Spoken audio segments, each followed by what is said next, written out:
You know, these cold temperatures are going to be continuing as we move towards Christmas. Only 6 days away, it's sneaking up on us, but there is some sunshine in the future. But we'll get to that in a second. Here's how things shaped up around central Alberta today as we check out the almanac. Minus 24 was the high we hit today, minus 27 was the low. So these are well below seasonal norms. Minus 5 is the seasonal normal high for this time of year, so a lot chillier than that in central Alberta.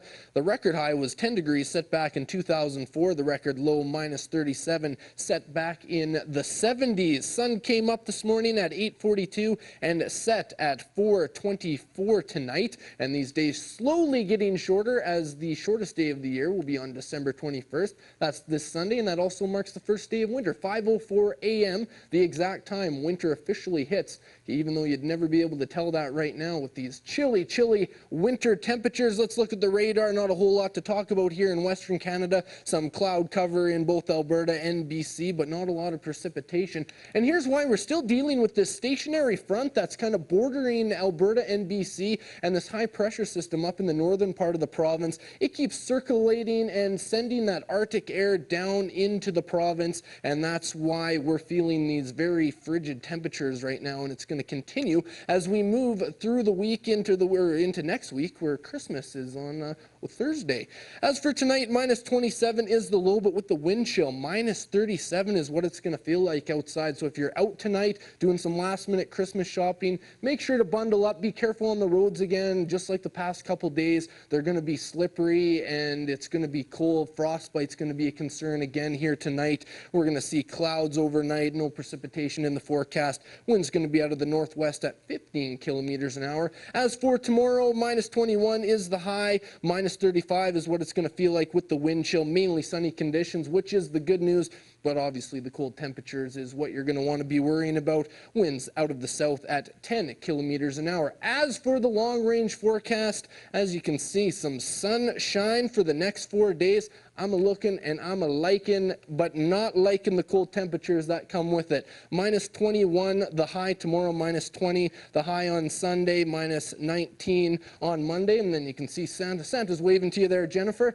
Gotta like that. Christmas Eve on Wednesday, high of a minus 20. It warms up a slight bit on Christmas Day, minus 14, and then a minus 16 for Boxing Day. So some pretty chilly temperatures as we move towards Christmas, but that sunshine you can't really complain about. I was going to say, Mike, I hope Santa's bringing me some warmer weather. Well, I don't know about that. It warms up a few degrees, so yeah. Technically it is warm. Well, you're always looking on the bright side. That's true. Good one. Thanks, Mike. Is the Oilers enjoying some bit of a winning streak these days? Yeah, they've had 2 wins and they've got 5 points out of their last few games. And last night they were in Nashville looking to continue this little streak they were on. First period, Ales Hemsky flying as usual, but he gets smoked by Jordan Tootoo. Hemsky slow to get up. Captain Ethan Morrow takes care of business. He goes after Tootoo, a little tussle there. Tootoo with the takedown. Just over 5 minutes in, the Oilers' Martin Erad left alone in front of the net. The one-time Red Deer Rebels slips it in 1-0 for Nashville, but the Oilers respond.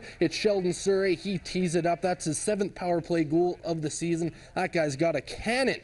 Under 5 to play, Sean Horkoff streaks in. He beats Ellis short side, 10th for Horkoff. Oilers lead 2-1. Third period now, Oil up 4-2. Sam Gagner eventually pokes it in past Ellis, and that's how this one would end, 5-2.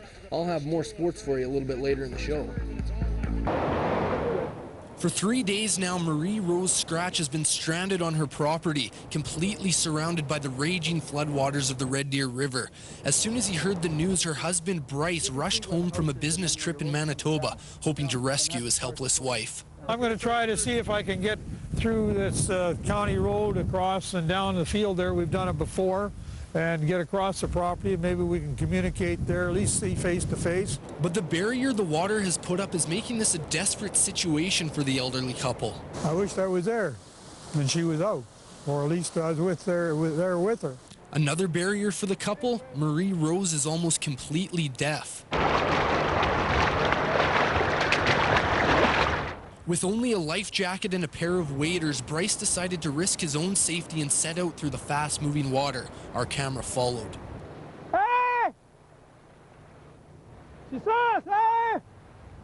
You like the horse? We were able to trek through 2 fields of knee-deep water only to get here to the 3rd channel, but the water is too high and too fast to cross. Now Bryce Scratch is running out of options. She's walking around, looks like she's, well, wishing she could be out. I'd like to be in, be both together, I guess.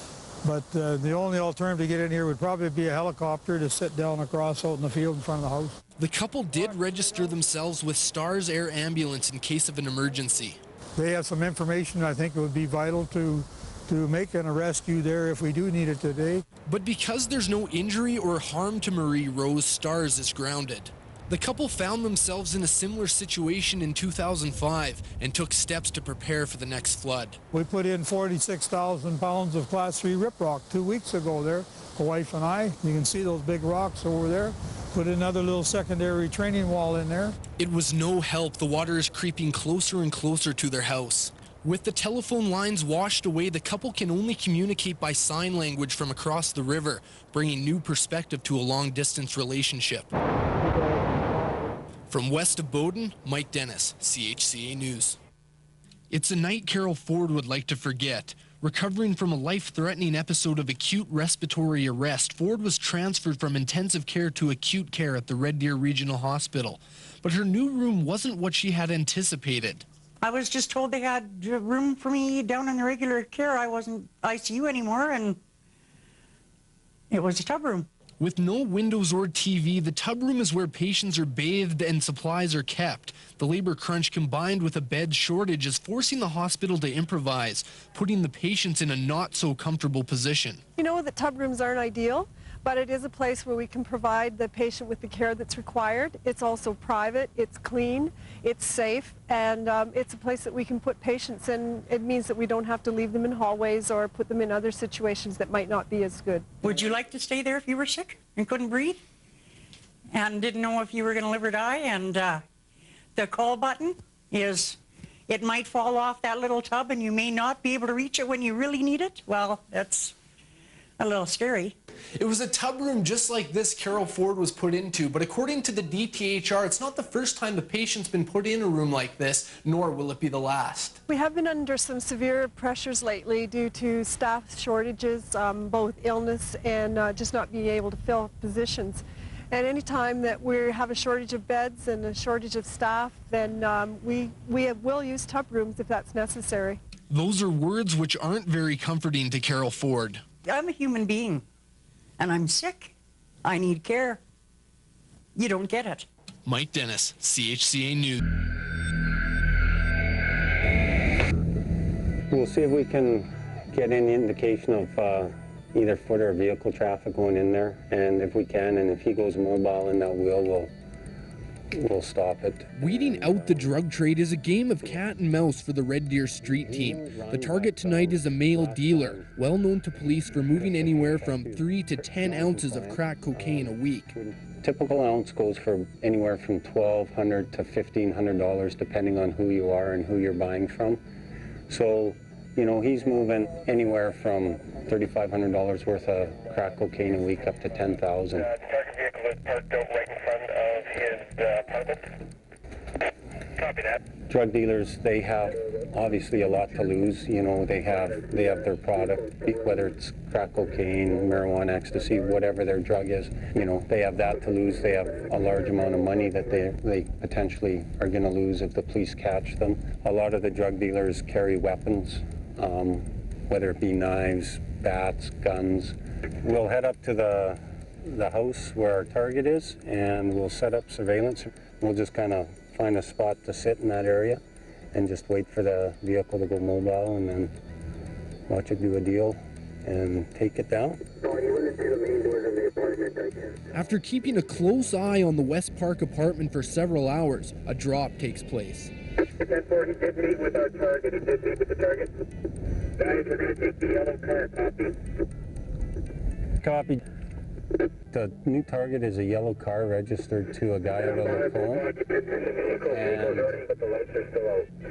what the plan is this guy could be reloading our target or being loaded by our target. The new suspect car then hits the road and the street team moves into position. We're going by 4th Avenue, still in the queue, and I'm checking over to you, Jerry.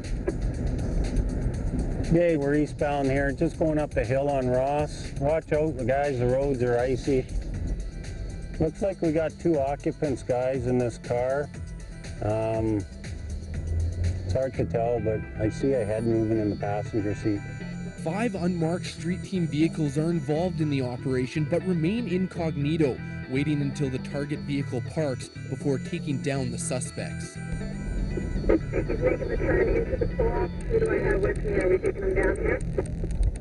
You got Jerry with you here. Let's see what he does and take him down afterwards. In part 2 of Crackdown, we'll see the street team go face to face with the suspects. Get your hands up, Goldman! Mike Dennis, CHCA News.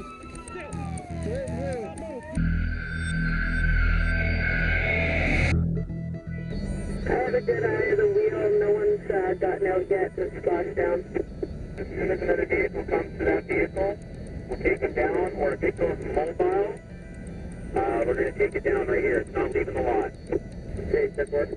After sitting for about 15 minutes, a female from the suspect vehicle meets a male in a large truck across the parking lot. Hey guys, you might as well do it now. Let's do it now. We got the back of it here. I got the back. Get your hands up! Don't move! Get out! Get on the ground! Don't move! Don't move! 3 suspects in their 20s are arrested and interrogated. The 2 from the Yellow Sunfire are believed to be the buyers, and the driver of the truck is believed to be the dealer. Payday? Payday today, is it? Thousands in cash is recovered out of the pockets of the driver of the truck, but the magnitude of the bust isn't discovered until the vehicles are searched. So whenever we stop people that have dope in their vehicle, we'll always check the engine compartment just to see if anything's been modified or changed, or they may keep product. The engine turned out clean, but the interior was a different story. What this is soft cocaine right here. There's three little bags of soft cocaine. Back at the station, street team members filed the evidence, collecting almost $3,000 in cash, 1 ounce of cocaine with a street value of about $2,800, 1 gram of meth worth roughly $100, a bat, and numerous cell phones. But more important than the items recovered is having 1 less drug dealer roaming the city. He's a fairly large player within the city that's moving a fairly large amount of dope weekly. So, you know, 1 ounce of cocaine is a good pinch, and you know, it's 1 ounce that's not going to be on the streets tonight, so worked out well. For the dealer, it didn't work out as well. Thanks to the street team, he can now be facing years behind bars. Mike Dennis, CHCA News.